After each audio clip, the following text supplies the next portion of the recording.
Let me switch mics with you for a moment. I had a new house built, no money down, of course. Didn't pay anything at closing. And because of the points that I had with the VA loan, which I did know, they pay your personal debt off. So I walked into a brand new home, debt-free, at closing, checks to pay all my debt off. So I was so grateful, and my family, and just met my wife and my daughter.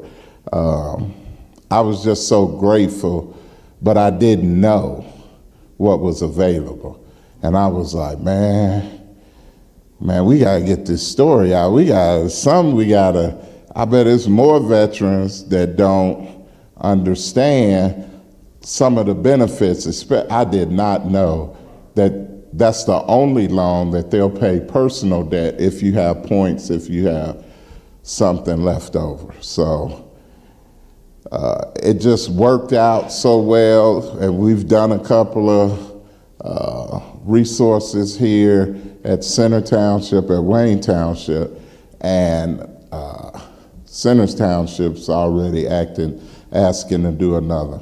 I think after we serve, sometimes we get to that point where we so used to, doing things ourselves or dealing with whatever the adversity that comes, that we don't always reach out for the help or the knowledge or the benefits and things that are due to us. So I'm not gonna stay long because, they say, don't be long, be strong. So that's my testimony. I'm gonna let Sister Chris, who's one of the VSOs here in the city, a guru at helping folks get what they have coming to them. So if you can come up, Chris. Thank y'all. Thank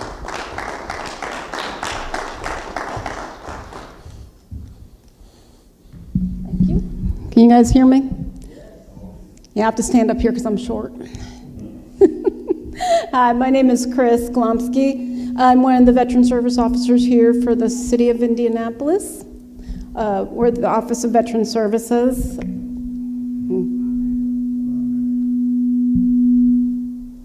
Okay, how's that? Okay. So what we do is we help veterans file for claims for service connection compensation. We also help your family filing for survivor benefits. We also work to help you with filing for your state benefits for the couple of the applications that we can do. So we are a team of 4, myself, Lane, who's sitting here in front. We also have Tim and Greg, so we got 2 Marines and 2 sailors. Our director's Air Force. No more Army. So I have to, excuse me, I have my notes here. So basically what we do is we help you all file for your benefits. There's no claim too big, there's no claim too small. A lot of our claims that we do, a majority of them actually are like hearing loss and tinnitus, that buzzing, ringing in your ears. Don't ever think that you're taking up our time just to do what you think is a small claim. Because again, there's no claim too big, no claim too small. We always set the time. We don't turn anybody away. So, yeah, I kind of lost my thought here. Sorry. I've not had enough coffee today. So basically the big thing is the claims, filing for service connection for anything that's related to your service. The big one that you've probably all heard about is the PAC Act that was signed in August of 2022. Basically what it did was it expanded Agent Orange locations for Vietnam vets to all of Thailand, Guam, Japan. It added hypertension for Vietnam veterans with Agent Orange exposure. And then, of course, the rest of the PAC Act is 28 pretty much cancers, but it's dealing with toxic exposure and not necessarily due to the burn pits. Whenever you file a claim, and if it is what they're going to do is they're going to do a TARA, a toxic exposure risk activity. to go and look to see anything is your file was a Terra. So if you had an MOS that you were a mechanic and you were exposed to all the grease and the solvents and the fumes, they look at that, do you have that? So that's been the big part, but I think really what we do a lot of, everything's filed into your claim. Excuse me.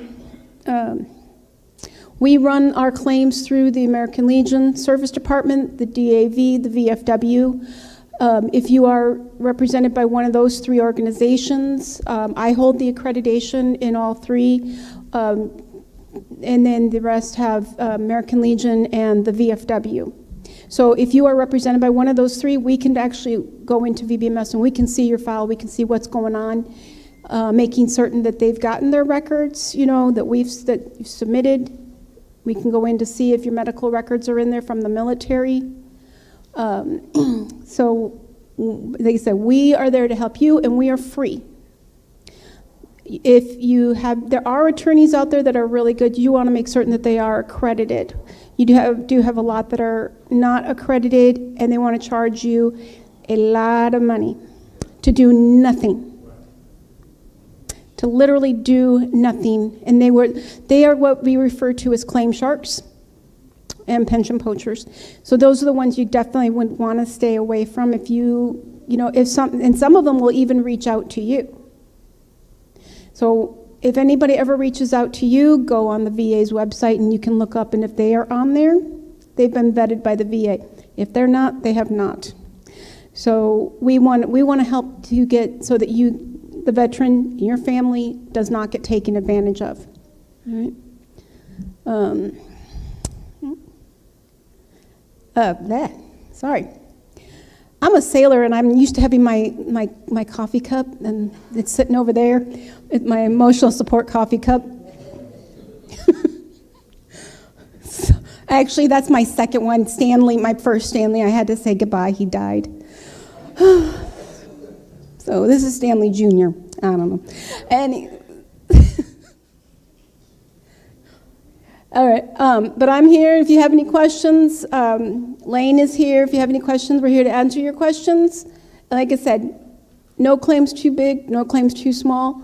We are also community-based, so we see veterans out in the community. We try to meet you in your neighborhoods.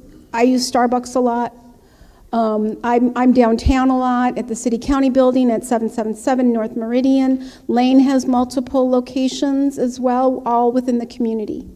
So that way you don't necessarily have to make the trek downtown. So you can find out where, we'll find out where you're at. We'll try to come up with a place. We also do home visits as well. Okay? Yes, sir. Can you ask a question now? Yeah. I did have two questions. Okay. The first one, you know about the Camp Lejeune. Yeah, the Camp Lejeune Water Act. Are you guys involved with that? We help file claims for service connection for Camp Lejeune. Because I have an active packet right now. Okay. Both myself, my mom, and my brother. Mm-hmm. When I was a baby, my dad was stationed there. So, Okay. that's kind of. So if you serve there, that's like VA disability claim wise. If you grew up there, then there's other avenues to filing a claim, and a lot of times they'll say the Camp Lejeune Water Act, and of course you see all the attorneys that are jumping on the board with that, even that Hammer guy. But we can sit down and kind of go over it. And then the second thing, Uh-huh.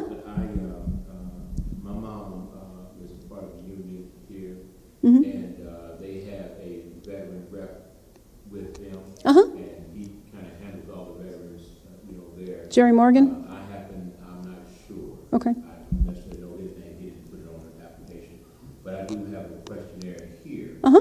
that he gave me, and I wanted to see if you guys could just kind of look it over maybe Yeah. after. Oh yeah, I have my computer with me, so as long as I can get a signal from my net, then we can take a look.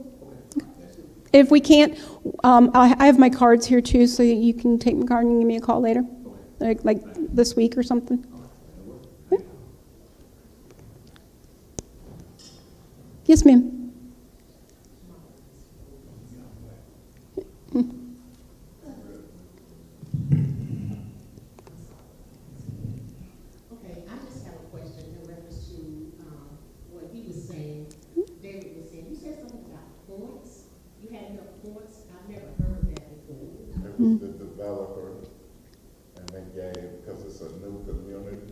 and they gave, like, I don't know, it was more than, my realtor was so shocked. She was like, this don't ever happen.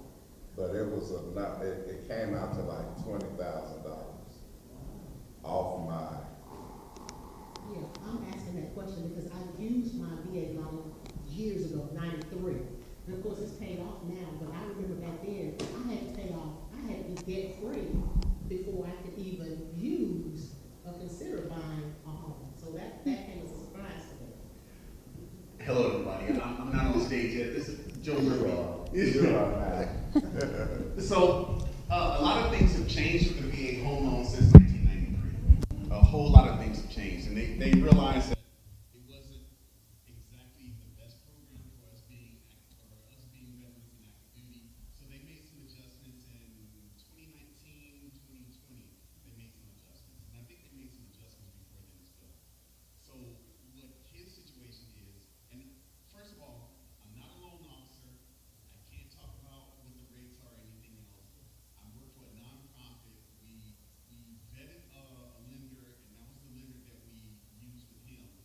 So we vetted the lender. We're okay with them. We know that they're not going to do anything shady when the time comes for you to buy a home, to buy a house. So I think in his situation, they may have said that the house is going to be this much, but the house actually was this much, and the loan was for here. So that extra money is where they came in with the points, and they were like, well, you're approved for $390,000, but it's actually $370,000. So we'll go ahead and give you the $20,000 back. So, but don't quote me on that because again, I'm not the lender.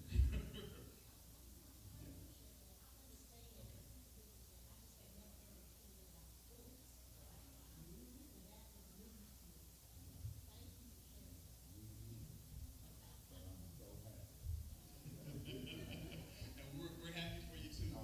So first of all, thank you so much to Destria.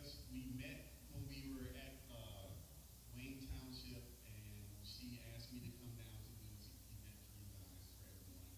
Also for Pastor Chris for allowing us to come here to spread this information and get it out there for everybody, because there is a lot of information out there that we as veterans and those on active duty don't know about.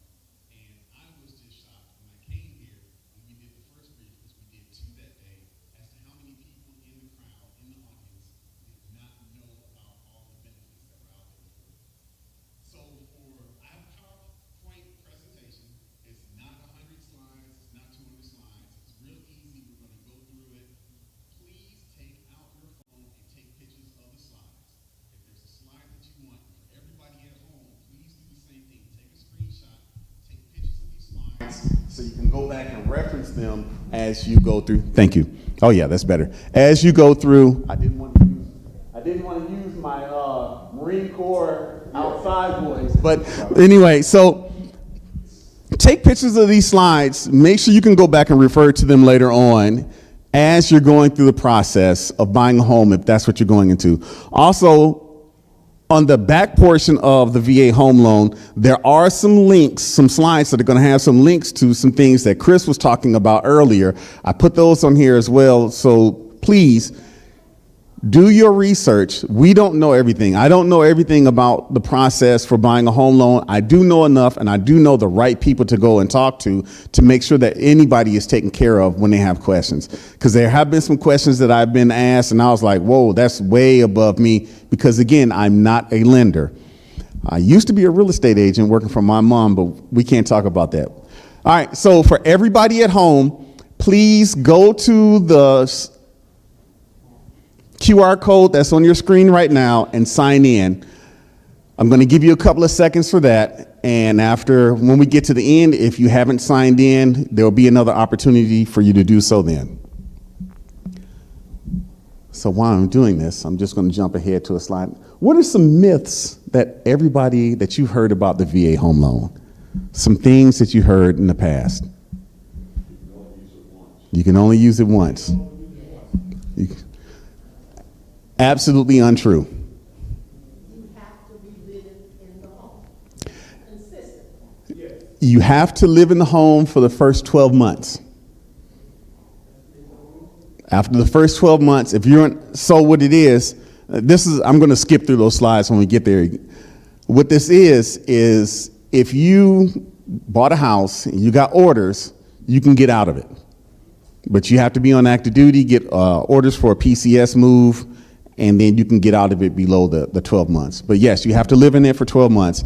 At the end of those 12 months, you can use your benefit if you have some left over to buy another home and move to another home, and you can use that as a rental property, or you can, not anybody in here, but maybe younger people move in with your parents and use it as a rental property, because I've seen some do that bought a house in the area where they grew up. All right.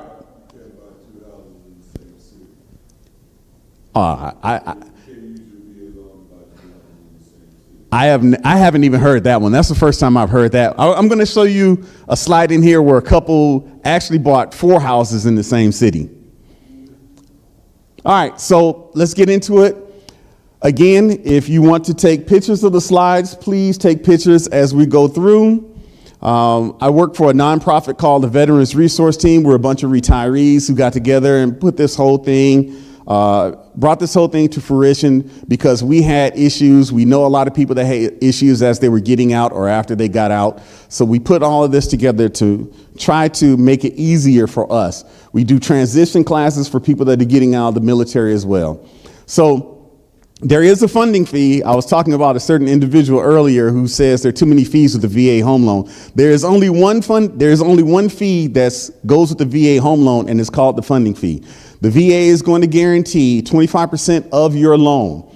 That means if you default on it, they're going to pay that, and the rest can be, if they sell the house, the rest can be made up when the house is sold. But they're going to guarantee 25% of your loan in case you default on it. Now, I already talked about this. You can live in it for 12 months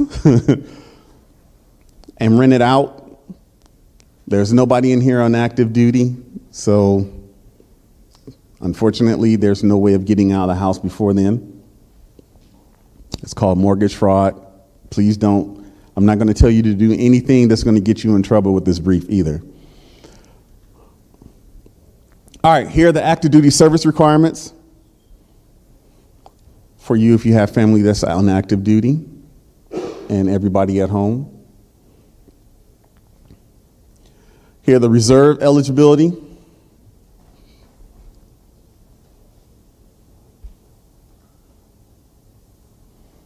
National Guard eligibility.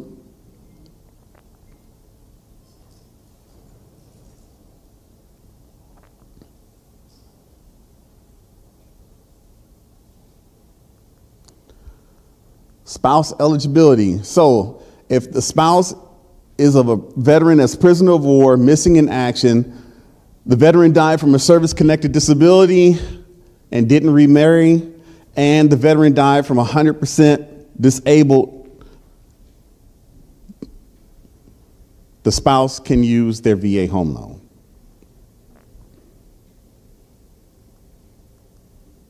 The loan structure. So the veteran can buy a house by themselves, they can buy it with their spouse, they can buy it with another veteran, and they can buy it with a non-veteran. However, buying it with a non-veteran, that's going to depend upon the lender. Not every lender offers that type of loan. So it would depend on the lender that you come across. And there are some stipulations in there with the funding fee, because half of the funding fee would have to be paid because it's not 2 active duty members or veterans that are buying the property. Why use the VA home loan? So like I said earlier, 2019 to 2020, there were some changes that came about to make it a lot easier for us to use a VA home loan.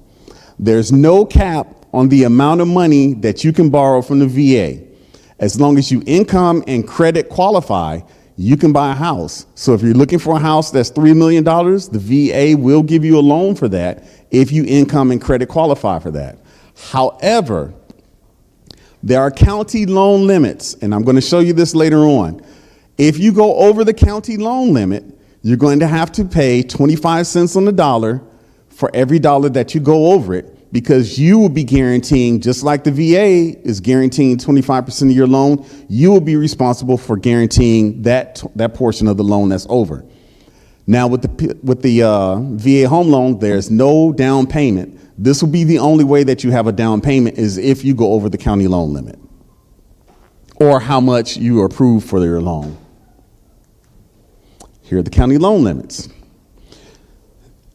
In January, I'm going to update that link at the bottom. That's just for 2024. They may change next year for 2025.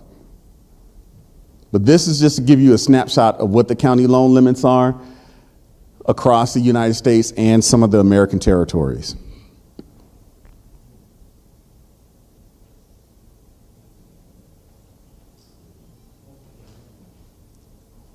Say again?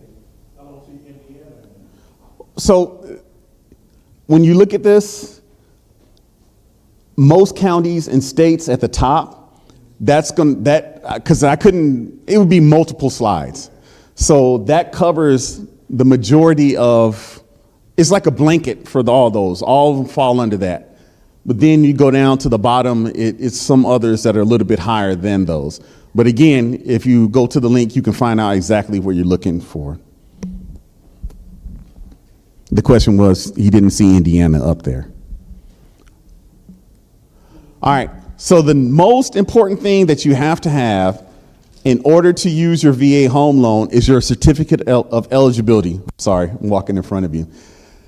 When you sit down, you finally figure out what lender you're going to use. I always recommend that you use 2 or 3 to start this process. You can start your loan application with all of them at the same time.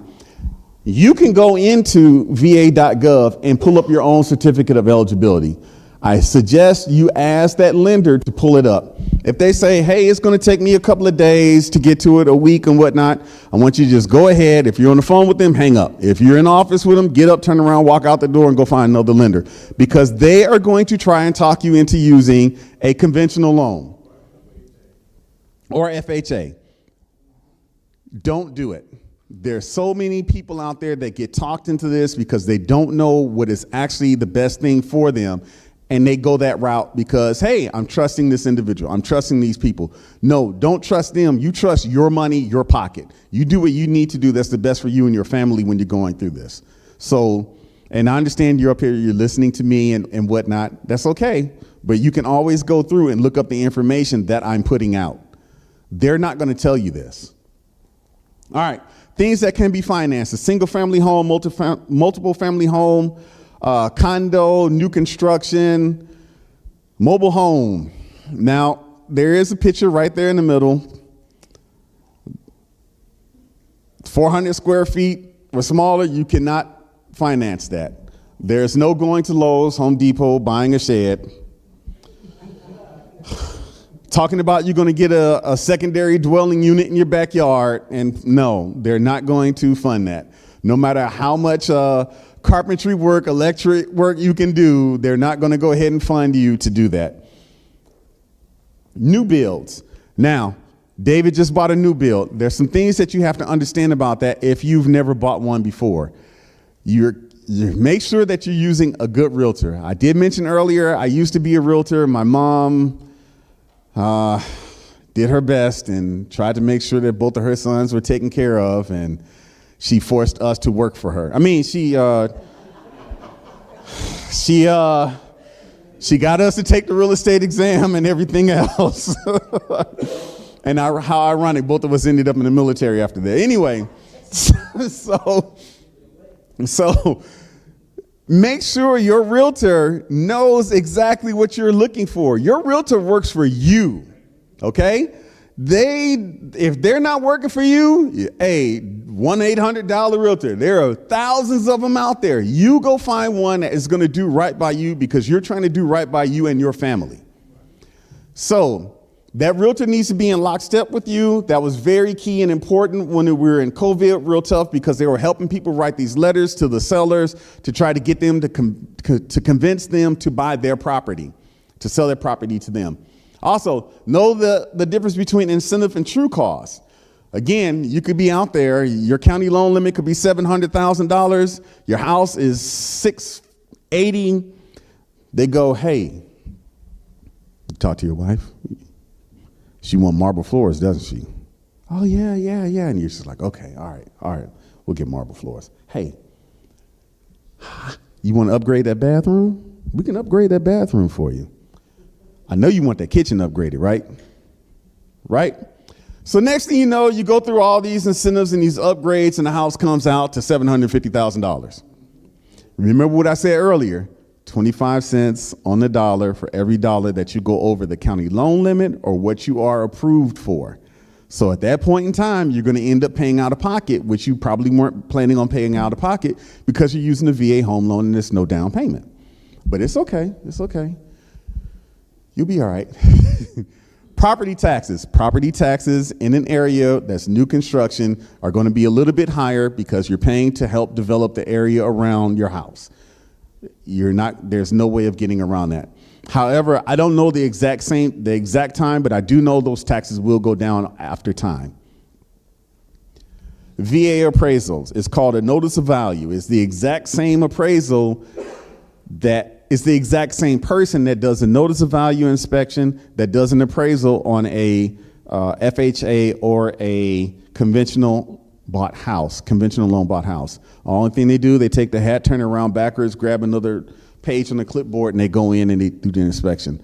Sometimes people will try to discourage you from buying with your VA because of the notice of value, because it's a little bit more detailed and in-depth. It is like that to protect us when we're buying a house. It's making sure that the property is safe, sanitary, and sound. See that right there where it says no fixer-uppers, no house flipping? This isn't monsterhouse.com where you flipping houses and everything else. The house has to be safe, sanitary, and sound. You can't buy it for $250,000. It's in a neighborhood that's going to be $500,000. You plan on putting $100,000 into it to bring it up. It's not going to happen. They want to make sure that there is nothing wrong with that house. If there's something wrong with that house, you got options to go back and either go look at another property, or you have options to go back and try and negotiate with the seller so the seller can fix it if they really want to do that for you. Why use the VA home loan? Keep talking about there's no down payment. There's no PMI, private mortgage insurance. Private mortgage insurance, you have to put 20% down with a conventional to keep from paying it. You're going to have that, and there's going to be a date in your contract telling you when you paid that off. It's not going to be in 1 year, 2 years, 3 years, 5 years. It's going to be whenever you pay enough and your equity actually moves up where you have 20% of that 20% is gone. So either you pay it up front, or you wait for it to go away and you paying it, waiting on the equity to build up in your house, or you go VA and you don't pay it at all. Faster recovery. You can pay your loan off quicker. There's no penalty for paying it off quicker. It's a lifetime benefit. You can use it as many times as you like. Multiple loans. You can have as many homes. As long as you have entitlement left over, you can continue to buy properties. You just have to make sure you have to live in it for how long? 1 year, 12 months. All right. I started off with this while we were waiting on everybody to sign in. So some of the VA loan myths, we already talked about that one. I can only use it to buy my first home. Absolutely not true. It may have been like that before in the past, and some of you may have gotten out of the military when this was still true, but it's no longer true. So this is where I was talking earlier about a couple that stayed in the San Antonio area. The only thing that we did was change the entitlement at the top to make it current to right now instead of when they were doing this process. But every 3 years, you would PCS. They stayed in the San Antonio area, so they kept bouncing from one duty station to another. And every time they did it, they bought a property. So they did this, assuming it's $726,000. I have to turn around and look. First spouse bought one for $200,000. PCS 3 years later. Second spouse bought one for $250,000. PCS 3 years later. First one bought the second house for $300,000. So the first one ended up with $226,000 left. The second one with $476,000 left. Combined entitlement at the end when they retired was $702,000. They used that money when they retired to buy their forever home. You can combine your entitlements if you're a dual military family or dual veteran family. Myth number 2.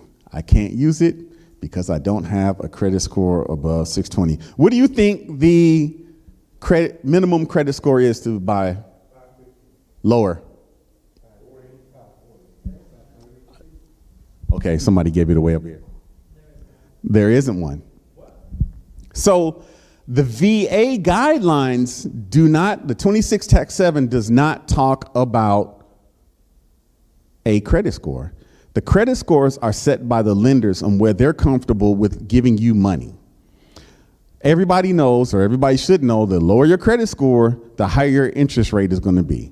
So it depends upon where they're comfortable with.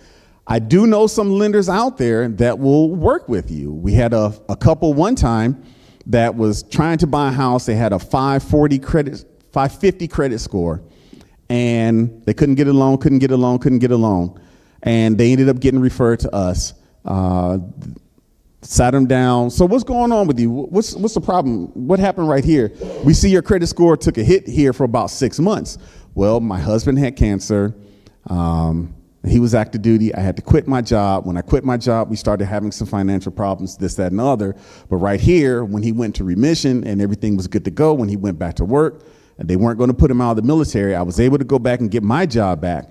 And I went back and I paid everything off. Oh, okay. And they went ahead and worked with them, and they were able to buy a house. So again, some lenders will work with you. Not all of them will. And some lenders want you to have a 720 credit score. They must be selling or lending to people who have millions of dollars. All right. There's always a funding fee no matter what. No, there isn't. Not at all. If you have a rating of 10% or more, spouse of a disabled vet, or Purple Heart recipient. The Purple Heart recipient really comes into play for those that are on active duty. Usually when everybody gets out, you get rated with 10% or more. Usually. And if I'm going too fast, please let me know. Oops. There you go. All right, sorry. All right, the funding fee. The funding fee is either going to be 2.3%, 2.15%, or 3.3%. 2.15% for the first time buyer, 3.3% for any time that you buy after that. It's the same thing. Now you can buy it down at 5%. If you put down 5% or more, you can buy it down to 1.5% for either 10% or more. You can buy it down to 1.25%. We usually say do everything in 0.5% increments, especially when you start refinancing. You do it in 0.5% increments because that's where you really make some money at, instead of trying to refi. And plus, you have to wait 210 days before you can refinance anyway. So funding fee is waived if the veteran has a disability of 10% or more, Purple Heart recipient, or Gold Star spouse. Now, this is a comparison between conventional and VA. Don't worry about the interest rate percent up there at the top. We know it's not that right there. However, I said in the beginning, I can't really talk about interest rates because I am not a lender, a loan officer. However, with conventional, this couple with a credit score of 680 trying to buy a house that was $500,000, they put down $25,000. They didn't put down 20%, which would be $100,000, which means they have to pay private mortgage insurance. With the VA, there is no down payment necessary. So the total loan amount for conventional is $475. The total loan amount for the VA, and this is a first-time buyer, is $510,750, which bring the loan amounts to $3786 for conventional and $3869, a little bit higher for the VA. Now that you go back and you add private mortgage insurance into it, because you didn't put the 20% down, that's an extra $396, which brought it up to $4,192, and the VA stayed at $3869. Somebody have their phone out real quick for me. Go to your calculator.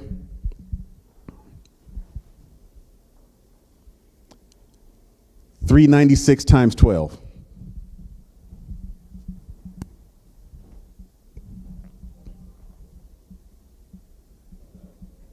How much? 4752 times 3.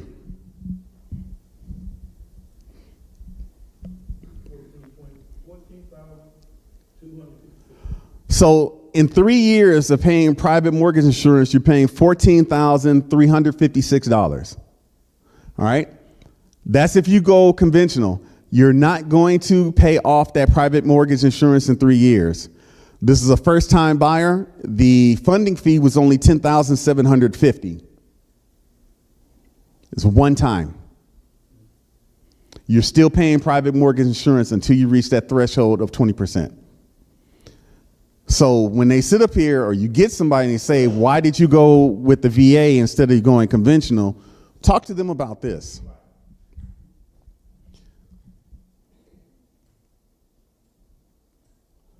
All right, with principals, interest, taxes, insurance, with private mortgage, it's kind of blended in, but it's $313 savings between the two of going with the VA instead of using conventional. Like I said earlier, 6 payments every 210 days. You can refinance. You'll be getting a lot of mail and everything from lenders and everybody trying to get you to refinance. It's okay. You just take the junk mail. You follow the Fed. You pay attention to how the rates are going. If the rates are going down, you follow it for 6 months, 7 months or whatever. Okay, you reach your threshold. You can go ahead and contact your lender or a lender and try to refinance. All right, why do people buy, why don't you buy instead of renting? It's too difficult, it's too expensive, I'm only gonna be there, this is for those still on active duty for 3 years. Fear of the unknown, what is gonna happen to that property when I leave? If I have to rent it out? Renting is cheaper. Is renting really cheaper? Oh, it's never cheaper. Renting is never cheaper because that's money you'll never see again. All right, here we go. We have a active person that rents and an active person that bought. First month rent, $1,500. Deposit, $1,500. Pet deposit, if you have one, $500. Second month's rent, and we're going off 2 months here, another $1,500. So this person spent a total of $5,000 in 60 days. If you're buying a house, earnest money deposit, $1,000. Your first mortgage is due a month and a half-ish, somewhere in there. It's not on a month, and then you'll be a month after that when your next one is due. 30 to 60 days. You didn't put a down payment down. First month is $1,500, and 60 days you spent $2,500. This is real important for those of you who have family members that are on active duty that are bouncing around from duty station to duty station, that are constantly renting and everything else. When they finally get to that pay grade and they're in that decent place where they can buy, they should think about that option. Because if they don't, what they're going to do is in 3 years of paying rent, if it was this price, and there are a lot of places across the United States that is not, that is $55,500 that they lost. That is gone. That will never go to anything. The only thing they have are some memories, some pictures of the place that they used to live in, vice. Or in 2 years, it's $37,500. Vice, the person who bought the property, they have the option of renting it out when they PCS, or they have the option of selling it. And usually, if everything goes right and your notice of value was done and it was in a good neighborhood, your property is going to appreciate and you're actually going to make some money when you PCS. All right, so here's the process. The first thing you want to do is make sure that you talk to a lender, you interview lenders, and you have 3 or 4 of them, and you start it all at once. Make sure that there's somebody that is going to work for you just like that realtor is working for you. Remember what I said, ask them about pulling up your COE. If they can't do it right then and there, move on. Next, please. You hear that in the commissary, right? All right, collect all of your documents. This is the part that usually slows it down. A lot of people don't collect or don't turn in all their documents when they're supposed to, and there's a lot of back and forth. They're going to give you a sheet. It's going to tell you exactly what they need. Give them all that information up front, and it'll make the process go a lot smoother, a lot faster, because the sooner you get it pre-approved, the sooner you can actually go shopping. These are the documents that you need. Now, I've been asked,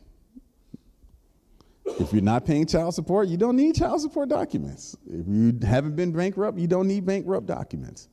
But I've been asked that several times doing this, so I had to bring that up. Yes? What if you retire? Bank statements, tax returns, W-2.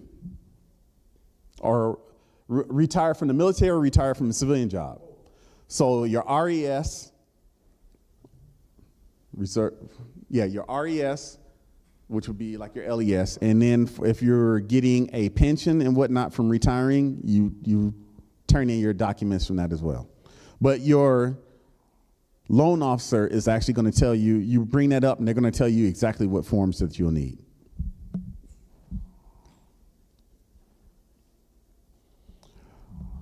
All right. Now, you want to get pre-approved, not pre-qualified. Pre-qualified means I'm just telling you a number based off of what you told me, and I think that you may get approved for W, X, Y, and Z, $400,000. But then when you actually get pre-approved, they go back and find out, well, things weren't exactly what you told me, so you got approved for $375,000.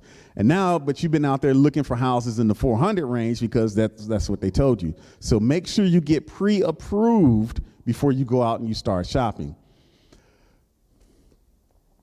We already talked about the real estate agent. Make sure that they're working with you. They know the process.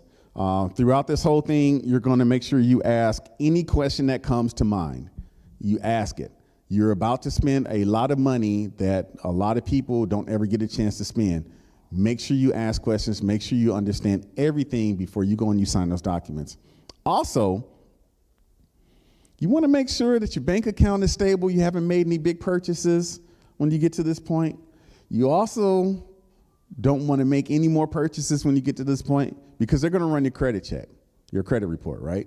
They're going to run it again at the end. Do not be one of those people that go through, oh, well, hey, I'm pre-approved for $500,000. The house is for something. Man, it has a long driveway on the side. I can go get me an RV. I'm really thinking about getting a motorcycle. Hey, I'm going to go buy all new furniture because I'm moving into a new house. So this is the furniture I've been eyeballing. Don't make any purchases because when they run your credit report again, all of that's going to pop on there and you have the possibility of losing your house or losing what you were approved for to begin with because it's going to be a negative hit and it's going to come down. So you go through all this, you turn in all the documents, you got pre-approved, and then they go to mutual acceptance. Now we're going to talk about doing an inspection.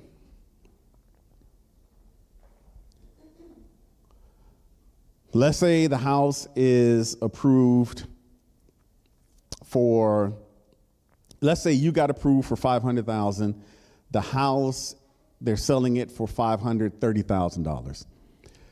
It's more than what you got approved for, but you have options. You can go back and you can talk to the seller about, hey, look, can you come down? We really want to buy this house. Do you really want to sell this, that, and other? You try to barter that way. They can go back through because it comes in under tide water. They have a couple of days to go through and look at all the other houses in the neighborhood, compare up to 2 comps to make sure that they match and try to bring the property value up.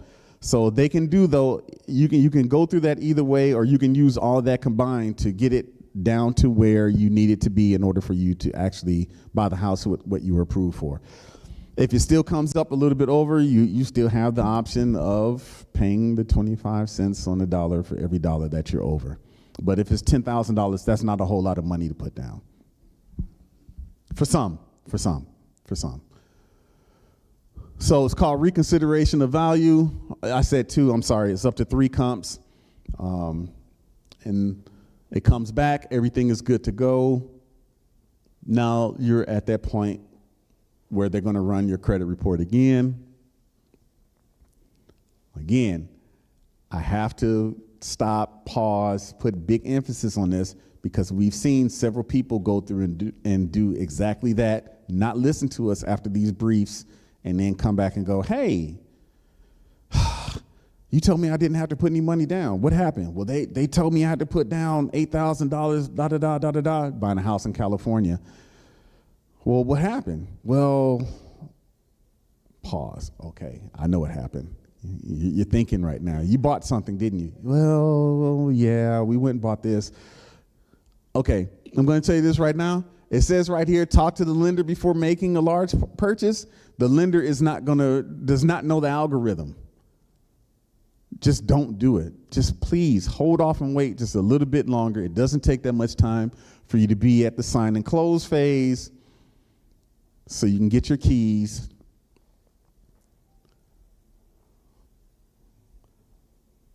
At the end of the 30 days of this process, a little bit longer, but that admin, when you turn in all the paperwork, doesn't count. And then you get to this point, closing costs. Now, here's some things that the buyer is going to pay. Here's some things that the seller is going to pay. Now, you can talk to your real estate agent and theirs, and you can negotiate this back and forth. I do know there have been a couple of times where I've seen the seller take all of that and just pay everything because they wanted out of the house because they were going through a divorce. And that was the quickest way for them to get out of the house. So they just ate it. So it just depends on the seller situation as to what you're going to be in. Here are the typical lender costs.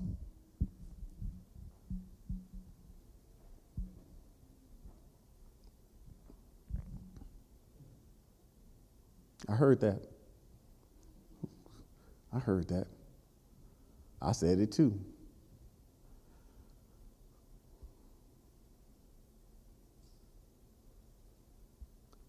Here's what you should be paying. All right. Now I'm going to break this down to you. All right. So David bought a new construction, right? If he was using the builder's lender, where the builder was offering $25,000 or $30,000 incentive for you to buy this house, when you look up here, you see, where is it at? The loan origination fee. You shouldn't be paying a loan origination fee. You shouldn't be paying the processing fees. However, when they offer you incentives, let's say, hey, we're going to give you $25,000 for this house. This is what happened to one of my friends. After going through the brief, he was like, hey, man, they're charging me they charged him $10,000 in the loan origination fee. And I was like, hey, man, they gave you $25,000. Free money is not free. So they figured out a way of recouping some of that money.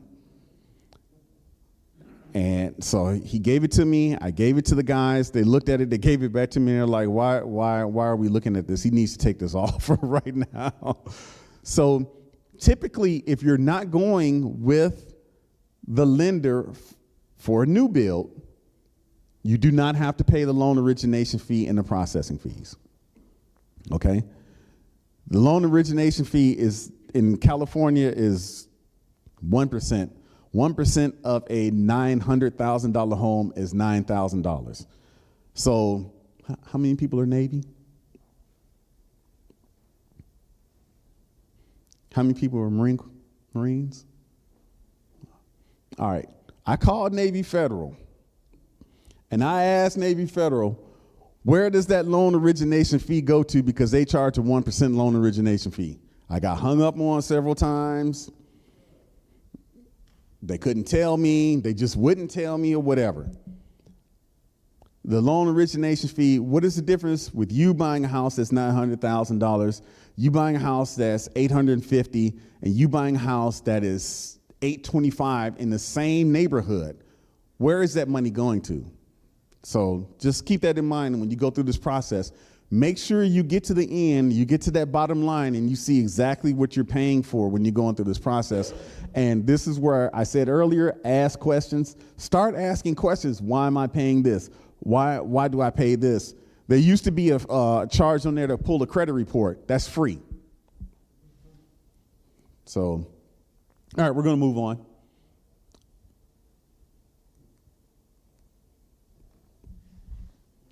Do we have any questions for this? But I'm going to go into a few more slides after this. So are there any questions on the VA home loan? None?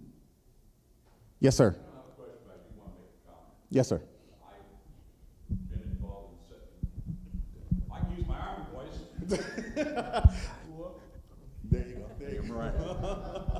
Okay, I've been involved in several buys over the years. I'm be 70 next month, and I bought several homes or refinanced. We just refinanced a year ago, and we went through a lot of this. One of the things that we went through was I didn't realize that we could use our VA loan again, which was really surprising. I went through Rocket Mortgage. They're all right. I mean, it's no big deal. Once you get your home, one of the things you need to do is, if you are a disabled vet, you need to make sure that you got that paperwork from the VA that says how much your disability is, and go down to the tax office and file it. I guarantee you that will save you money. My taxes went from, I think it was like $2,500 a year down to $450 a year. I live over at 21st and Shadeland, Marion County. If you are disabled, I've got 10% disability and I'm working on the rest of it, you will save money. Okay? Thank you. All right, so a couple of more. Oh, go ahead. I just want to add, if you live here in Marion County. Ow. I won't say my sailor word. Anyways, if you live in Marion County, I know, right? If you live in Marion County and you qualify for the property tax deduction, go down to the auditor's office, go to the 8th floor, and see Dawn Ketchum. She is the one that I usually send everybody to for the disabled veteran property tax deduction, because she's phenomenal. Just tell her Chris sent you, and then I'll get an email saying, Chris, you sent us again. Anyways, no, she's great. But that's where you're going to take that property tax deduction form. Every year you do get a letter from the VA at the end of November that says what your percentage is when you served. That letter, you can bring that as well. Or you can go to the Indiana Department of Veterans Affairs at 777 North Meridian Street. 3rd floor, see Tim Dyke, Phil Crum, or Gary Benge, and they can do the property tax deduction. We can also submit it. What I do is if I put you in our system, I do the form, I email them and say, hey, I put this in Vetrospec.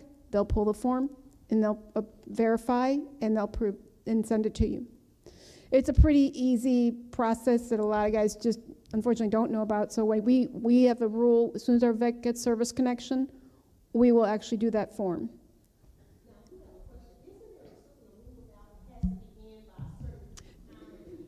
Yeah, you have to have it in by the end of the year. By the end of each calendar year, you have to have it turned in if you want to see it the following year, the next year. Okay, so if you turn it in, I have to have it turned in by the end of 2024. Right. Preferably you want to do it before December.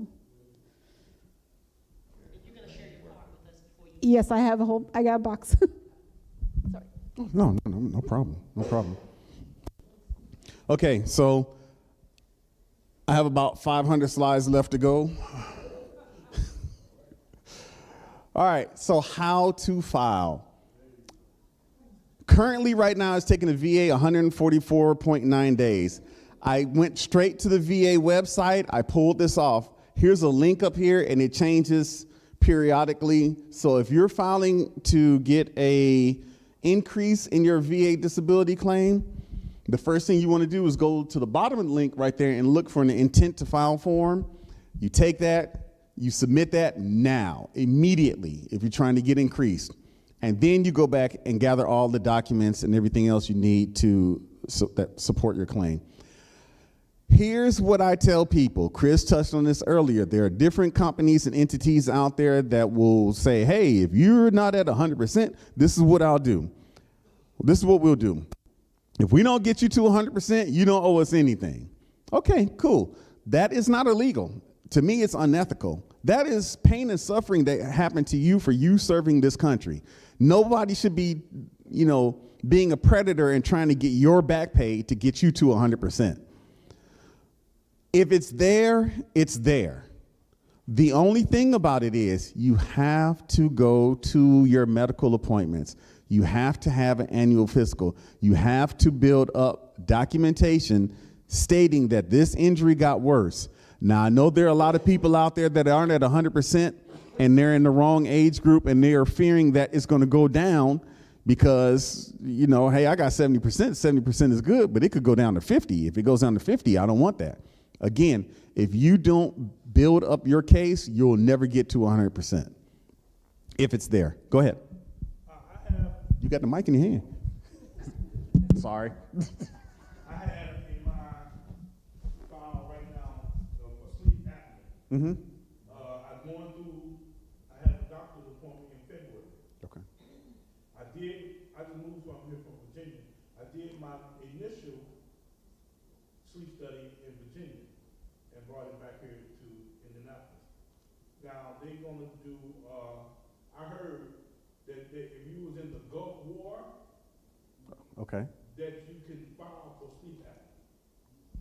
But if you're not in the Gulf War, you couldn't file. Okay. So Gulf War era. So I'm saying Gulf War era.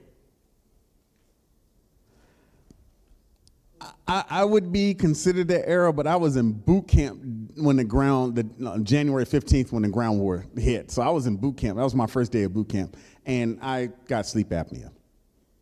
So I don't know. I haven't heard of that before, and you need a mic. I can use my hockey voice when I'm. So sleep apnea as itself is not a presumptive, but you look at are there conditions that can make it a presumptive.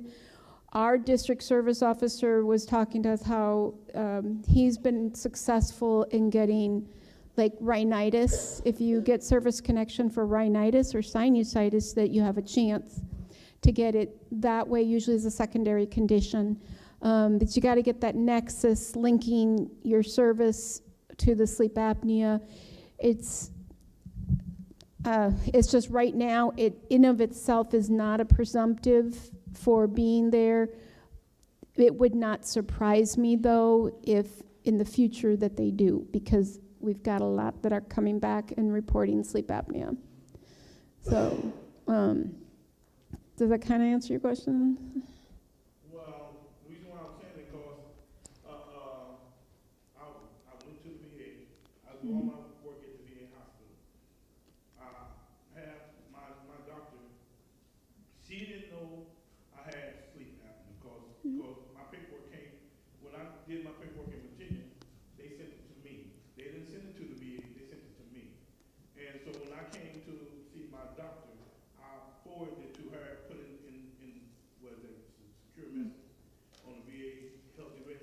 I sent it to her, and she said, I didn't know you had sleep apnea. So at this point, they diagnosed me for 80% without sleep apnea. So with the sleep apnea, that would put me over the limitation. So my question is it true that they're gonna say you can't have it? Are you saying that is it true that they're not going to grant you service connection? Correct. I never say no and I never say yes. It's a 50-50. You just never know. You file, you have all your documentation, you have a doctor that's giving, putting the nexus saying that they believe, and then you take it and you file it, and based on see what the outcome is. It's really hard to say with sleep with certain conditions. If you were diagnosed with it in service, it's easier to get versus if you weren't. But it's a 50-50 with sleep apnea. There's actually a lot of conditions that it's really hard to say. So do I have to go to DAV to initiate? Because my doctor already sent it. If that's who your represents, okay, so you can go to the American Legion, the DAV, or the VFW, or you can go to There's an AMVETS VSO at the hospital, but I don't know him. Oh, is he? He's gone. I went to the. He's not there. He's never there. He's a Marine. Look out now. Okay. So, I mean, what we can do is, what I can do is I can schedule some time, and then we can sit down and kind of go over everything when we have a little bit more time and kind of go see what's in there. But I would just start gathering your evidence. You don't have to go to the DAV. You can go whichever one you want. Just make certain that they're accredited. And then let them be your representative. We're basically, in a nutshell, kind of more the middleman. But, we try to, okay, I gotta be careful not to say my words. I'm in church. I'm a pain for certain people over there. I'm gonna put that.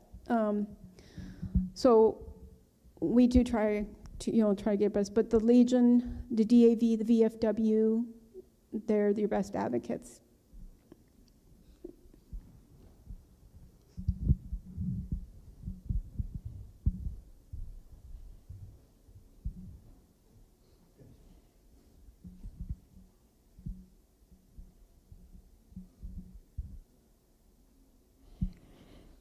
Okay, so the next slide here. The VA rating. Earlier she mentioned P&T, permanent and total. If you're permanent and total, you don't ever have to worry about them coming back and doing an evaluation on you to reduce your VA rating unless there's evidence of fraud. 5-year rule.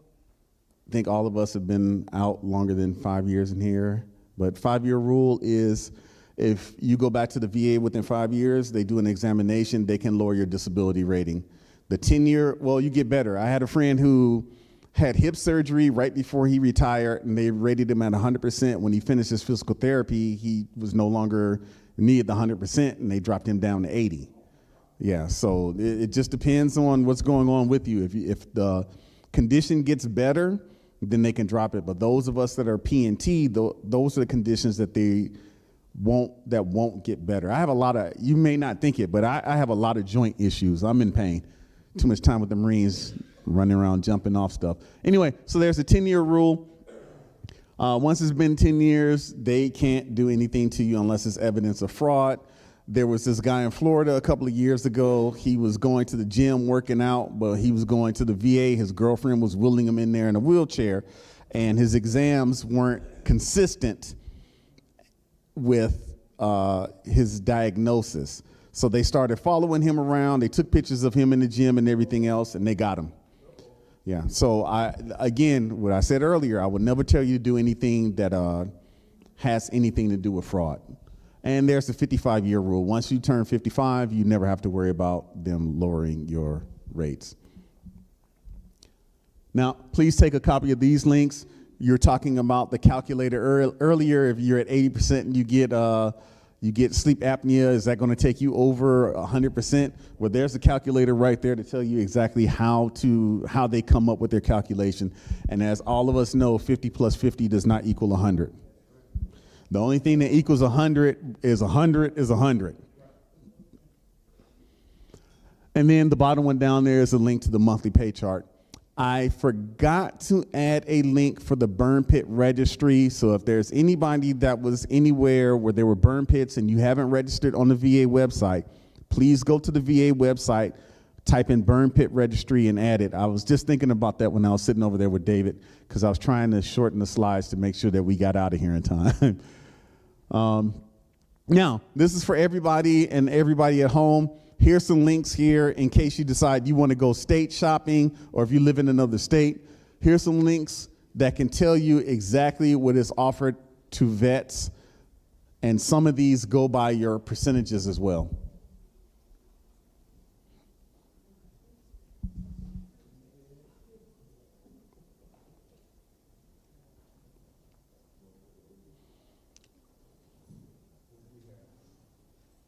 Yep, go back to school. Go back to school. They pay for it 100%. And give you BAH. Yep.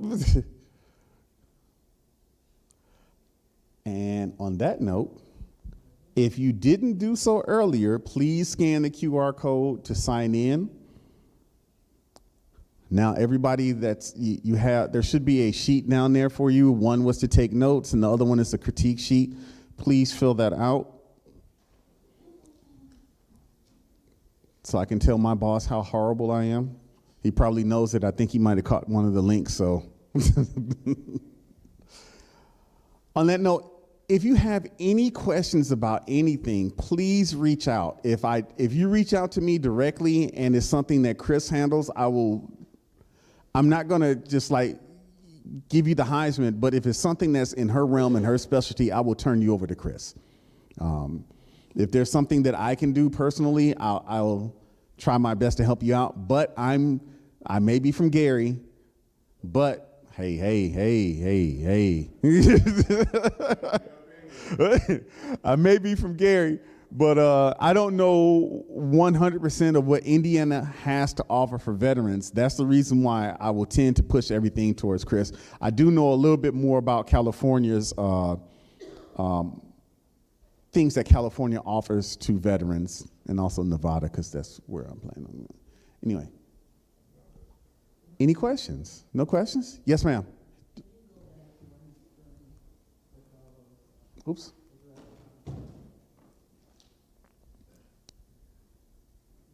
Yes, ma'am. I'm sorry, we were at another church service, so we're late. But one of the things that we came for, so we may have to talk offline, is to find out about health insurance.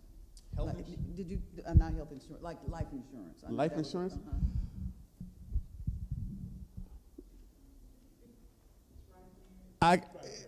Yes, but if you're talking about, no, she's talking about life insurance, not health insurance.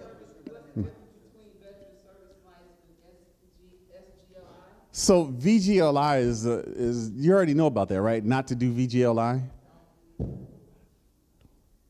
have a veteran here, we're trying to learn. It's very expensive. By the time if you live to be 80, you're going to be paying almost $2,000 a month.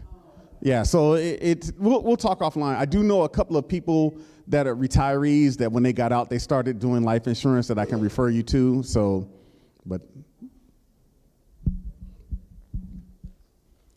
all right. Yes. There was 3 books that I was told to ask about, which is Veterans Resource Guide, Veterans Tributes, and State of Indiana State and Federal Benefits Information. Is there anywhere particular that these books can be picked up? Sure.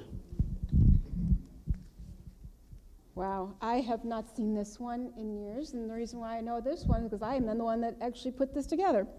So the State of Indiana Department of Veterans Affairs, they actually don't put these out anymore. Everything that you need to know, they actually have it on their website. Let me see. Oh yeah. It's in.gov//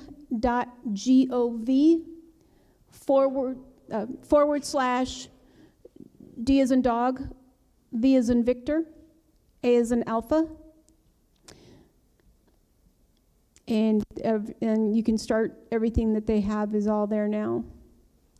So this one, yeah, this is the 20s. So it's going to have everything from this that the state of Indiana offers for veterans, property tax licensure, the gold license plate if you're eligible, the hunting and fishing, all that. There's information if you have children who use the education program, remission of fees. It used to be the kids would submit an application to that office and you'd sign them and it would send back. Now they can do everything online. They have to go through for that program. They go to Scholar Track. All of the links and everything you need is going to be right there. And then it's like find your CVSO, so you can find your county VSOs. If you don't live in Marion County, it will take you to all of that. And then there's links to the federal VA as well in there, and a link to the veterans home. So this one's from the hospital. And again, this one is also electronic. Let's see, yeah, this is from 07. So, sorry. But yeah, so this one, yeah, because even some of the names are different. But yeah, so the same would be going to the VA website and go to health. There's like a whole section for healthcare. And then you just maneuver to, you can find your VA right there. You can even just go in the search part and just put Indiana VA or Indianapolis, and it should take you into that page. And of course, Facebook. They have a whole Facebook presence. And then this one's from the cemetery, from Crown Hill. Crown Hill's been pretty good about resources as well. But this one I'm not really sure, except to know that this one comes from, that would be Crown Hill. But that one, this brings back memories. All right, are there any more questions? Okay, here's my contact information in case you want to reach out later on. It's also, yes, ma'am. When your BSO does not benefit you totally, who can you go to?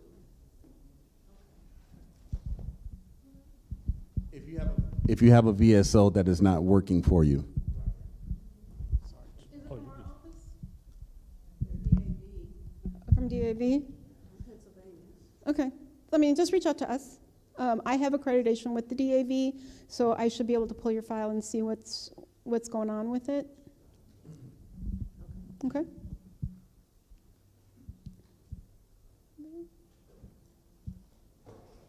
Anybody else? Yes. Sorry. Okay, yeah, I've got a box of cards. Anybody else? I have a question. Yes. Is everybody in here service connected? Just curious. Who's not service connected? Let me ask you that. You mean veterans? Well, yeah, what veterans in here are not service connected? You're not? And you want to be, of course. Who's not at 100%? Who's service connected and not at 100%? Oh. I'm so sorry. I'm sorry. So, yeah. So my first question was, and I understand you're the only one who is not service connected. I mean, are you getting a check from the VA every month for a disability? Okay. So 2 are not service connected. 3 are not service connected. 4, 5. Okay. So we got 5 that are not service connected. Of the people who are service connected, how many of you are not at 100%? Are you all interested in getting more information, sitting down with the VSOs? And I remember you. We went to the game together. You won the tickets at our last event. Good to see you. I'm so, you gonna beat me before it's over, but what is that? Oh, okay. Well, now Chris has her cards. I forgot mine, unfortunately, but we work in the same office. I try to encourage everybody. If you're not service connected, let's talk. Let's talk. What we do for free. What the people that charge you, they have a reason, and it's not about you. It's about them. What Chris and I do, it's about you. You know what I'm saying? So if you're interested in getting more information, if you're interested in setting an appointment with one of us or both of us, whatever makes you comfortable, please let us know. We do have intake sheets that you can fill out if you would like, so we have your information. Just let me know if you need one.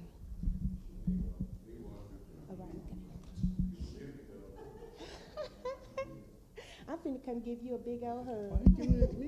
Oh, sorry, Pastor. Thank you. Yes. Give him that mic there, T.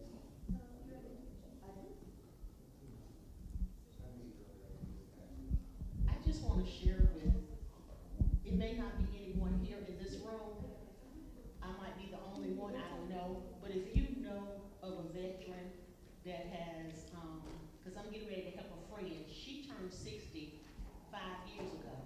and she has never started to draw her retirement pay. So I'm going to assist her, and hopefully we're gonna get some back pay, I don't know. But I just wanna let you all know, it's not like it used to be. If you know a veteran that has served, and they sitting around waiting for age 60 to come about, and thinking their money is going to start, it's not like that anymore. My husband and I, we made a trip to Fort Knox 3 weeks ago. I had submitted my packet. First of all, I was wondering why I hadn't even gotten anything. I knew I had my 60th birthday coming up in July, but I hadn't received anything. People kept saying, well, you'll get it a year out, you'll get it a year out. I never received anything. So I went to a retirement seminar and got some information, submitted my packet, sent everything to Fort Knox like I was supposed to. Got cards from Fort Knox saying they received my packet, but no one seemed to be working on it. And I told my husband in July, I said, we need to go to Fort Knox, because I had all these numbers, I'm calling, they're telling me this, and I said, I'm gonna have to do a face-to-face, because these people are just, they don't think I'm for real. So I'm going down there, and I really did. I told them when I went there, I said, I've done everything I'm supposed to do, and I'm not leaving this building today until someone helps me. And turns out, the supervisor came out, spoke with me and my husband, found out I had did everything. What it was is, when I was on active duty, I got off active duty in 2004, retired from the military, on the reserve side after being mobilized, okay? But me and my husband, we got married in 2006. So my military records had one name, and they still had my, but what I did do, because I was personnel in the Army, when I sent my packet in, I sent my new Social Security card in, I sent my driver's license in, and I also sent my marriage license. But it didn't matter to whoever that individual was, they just put my stuff, they kept telling me, you're in the gray area, you're in the gray area. And I'm like, I turned 60 years old, I served 21 years, I want my money, you know, and everything. But long story short is what I'm saying, if you know someone, especially on the reserve side, we even have something going on now that I didn't even know about. You can start drawing your money 2 years before you turn 60, depending on when you were in. I didn't even know that. You can't use your benefits necessarily, but you can start drawing your money early. Long story short, I haven't gotten my money yet, but I have the faith and I believe that it's gonna come right on time. Don't let people you know that's waiting to turn 60 and looking forward to getting their money, don't let them think that they don't have anything to do. They have some work to do. I know 2 people right now. One's been out, like I said, 60. She'll turn 65 this year. She hasn't drawn a check. And I have another friend that's going to turn 70, hasn't drawn 1 check.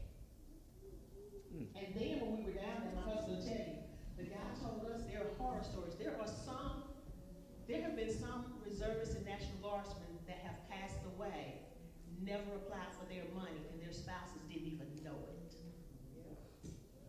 And they're not going to call you and say anything.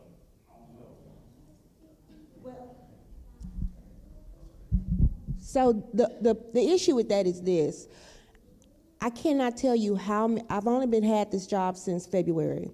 I cannot tell you how many times I say, are you service connected? And somebody says, no.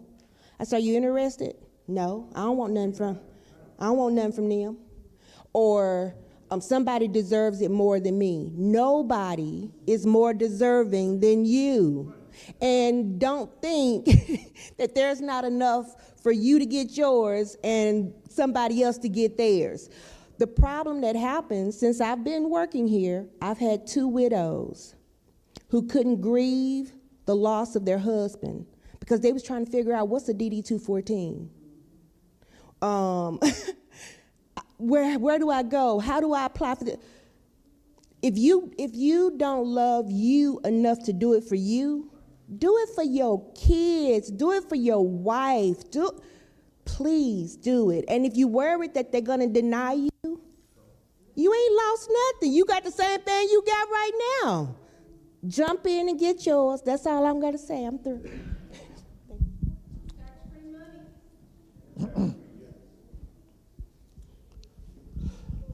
There's always something, a kindred spirit in this room when you're a veteran. Doesn't matter what branch of service that you were a part of. We all know what that's like. And so let's thank the team this evening, Joe and David and Chris. Come on. Yes. Thank you all. I really appreciate you all being here. And take them up on their offer. Take them up on their offer to sit down, and a conversation don't cost you anything, and especially when benefits are involved. And so take advantage of that situation. They've already mentioned if you're working with someone else, that's fine. But if you don't feel like you're getting the proper response or you're getting the proper information, call them up, reach out to them, and allow them to assist you in those areas, because it's part of being a part of what we was a part of, the military. So I want to encourage you. So are there any other questions before we close tonight? I learned something. Anybody learn anything? Yes, I learned something. I really did. And so thank you all for being here. This is going to close out this particular session of what we do here at Transforming Life as far as the month of the family. I want to thank my elder Destria, Gladney Whitaker, for putting this all together, and my wife, Pastor Kim. Thank you all for working together, making sure this was a success. And so thank you all for coming. And if there's no other questions, they have cards. If you hadn't gotten any contact information or filled out the information that they asked you to, please do that before you leave, and make sure you provide that information to them so we can get the information we need. Can we just pray as we close, and then we'll be done tonight. Father, we bless you. We glorify your name. We thank you that this is the appointed place and the appointed time that you knew that we needed to be here. And Father, I thank you that even the information that we received tonight, it would transcend, it would be cascaded throughout the community, in our lives, in our families' lives. And Father, the benefit of serving in the military continue to pay dividends. But it's all about you, because you made this day possible. So thank the presenters. Thank you for all of those that were here tonight.